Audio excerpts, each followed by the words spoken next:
Hi guys, welcome back to my खेत। हमारा वापस अपने खेत में 2 दिन बाद। ये 327 गेहूँ,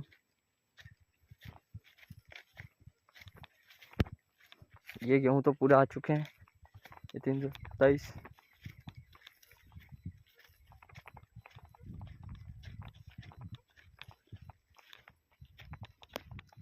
ये देखिए भाई, आपको बीच में चल के बताता हूँ मैं थोड़ा सा।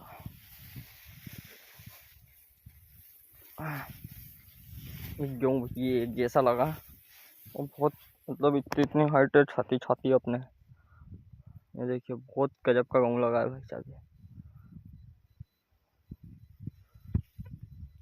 क्या गेहूँ लगा है, एक number.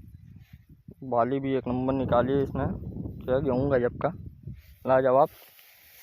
Thank you for my video watch. Subscribe करें चैनल को, वीडियो को लाइक करें।